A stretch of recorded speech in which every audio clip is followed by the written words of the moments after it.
ಹ್ಮ್ ಅಮ್ಮ ಈಗ ಒಳ್ಳೆವೆರಡೆತ್ತು ಬೆಳ್ಳಿ ಬರಕೋಲು ಹೇಳ್ದಲ್ಲ, ಅದು ಬಹಳ ಚೆನ್ನಾಗವ ನುಡಿಗಳು ಒಂದೆರಡು.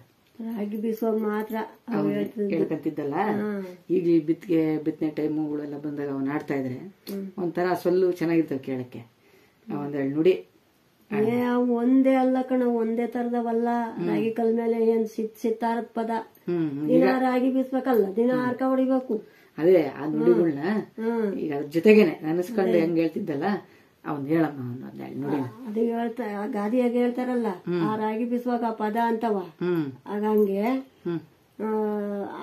ರಾಗಿ ಕಲ್ ಮುಂದೆ ಕೂತ್ಕೊಂಡ್ರೆ ಎಂತಂತಾವ್ ಬೇಕಾದ್ರೂ ಆಡ್ಬಹುದು ರಾಗಿ ಕಲ್ ಮೇಲೆ.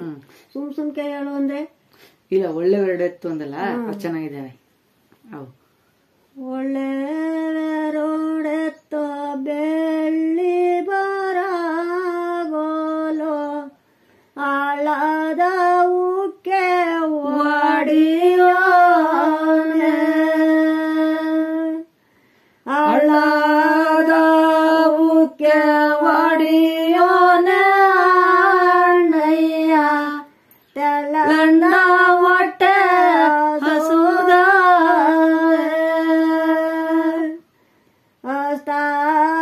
ಅಸ್ತಾರಸಿಯಲಿ ಮಸೂರ ಬುತ್ತಿಯ ಕಟ್ಟೆ ಕಸ್ತೂರಿ ಕಟ್ಟೆ ಆಡದಮ್ಮ,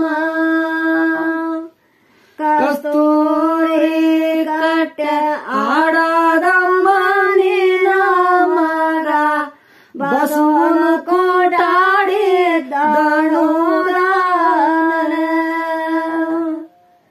ಅಳ್ಳ ಗುಂಟೆ ಓದನೆ ಅಣ್ಣಯ್ಯ ಅಳ್ಳ ಕೊಂದುವ ಕುಯ್ದಾನೆ,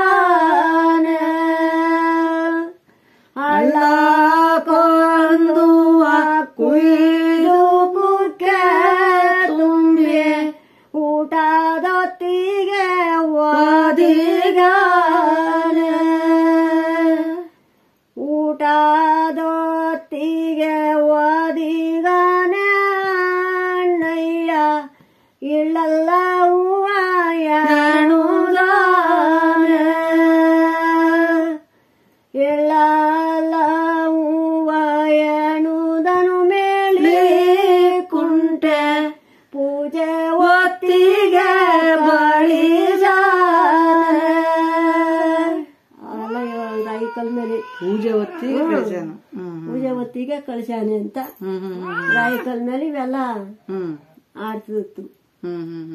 ಅಣ್ದಿರ ಮೇಲೆ ಆಮೇಲೆ ಅಕ್ಕ ತಂಗೆರೋ ಅವರಂದ ಕೋಲೋದಾರೋ ಅಕ್ಕಾಗೆ ಎಲ್ಲೆ ಬೆರತಂಗೆ,